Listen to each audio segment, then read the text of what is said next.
میری جب شادی ہوئی نا تو میرے اندر یہ خواہش تھی اور اللہ تعالیٰ سے دعا کی کہ یا اللہ مجھے بیٹی ضرور دینا. بیٹی اس لیے کہ بیٹی بے شک بیٹی کا روپ ہو، بہن کا روپ ہو، ماں کا روپ ہو، نانی کا روپ ہو، دادی کا روپ ہو. یہ ہمیشہ جو ہے نا اپنوں کا بڑا خیال رکھتی ہے، ان کے رشتے کا. یہ دیکھ سکتے ہیں عمران خان کی یہ بہن ہے، اس کو مختلف نام دیے گئے، سلائی مشین بلا بلا بڑی چیزیں. لیکن آج یہی تینوں بہنیں اپنے بھائی کے لیے جیل کاٹ رہی ہیں. اور جیل میں کیا ہے؟ دہشت گردی ایکٹ. دہشت گردی ایکٹ دیکھیں کہ ہمارے ملک کا قانون ایسا ہے کہ ان عورتوں کو کے اوپر کیا ڈال دیا ہے کہ عظیم قسم کا برود ڈال دیا ہے FIR میں. اور پورا پاکستان ابھی تک گھر میں بیٹھا ہوا ہے اور بہنیں جو ہیں یعنی کہ وہ ملک پاکستان کے لیے لگا ہوا ہے.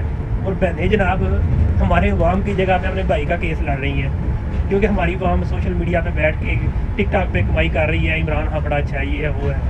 یا پھر گھر میں بیٹھ کے کہتے ہیں عمران خان کو باہر نکلنا چاہیے. لیکن یہ بہنیں بیچاری روڈوں پہ ذلیل ہوتی ہیں، رات کو سو بھی نہیں سکتی ہیں، بھائی سے ملنے کو تڑپتی ہیں، بھائی کو نکالنے کے لیے تڑپتی ہیں، پیسے خرچ کرتی ہیں اور پھر جناب اپنے کیسز میں جیل میں چلی جاتی ہیں. یاد رکھیے گا دو اس میں میسیجز ہیں. ایک میسیج یہ ہے کہ اللہ تعالیٰ سے اگر کسی کی بیٹی نہیں ہے نا تو اللہ تعالیٰ سے بیٹی ضرور مانگنا، اگر کسی کی بہن نہیں ہے تو بہن ضرور مانگنا. اور دوسری بات کہ یہی عورت ہے کہ جس کو سلائی مشین بڑے بڑے کرپشن کے کیسز لگائے گئے، لیکن اب جن کے پاس سارے کا سارا اختیار ہے، کسی کو گھر سے اٹھا لیتے ہیں، ملک کے وزیر اعلیٰ کو غائب کر دیتے ہیں، سب کچھ کر دیتے ہیں، لیکن اس کے اوپر سے کرپشن کے کیسز نہیں نکال سکے. ہوتے تو نکالتے نا. اب بات آ گئی ہے 15 اکتوبر کی. 15 اکتوبر کو minus Imran Khan plus PTI election نہ دیکھیے گا.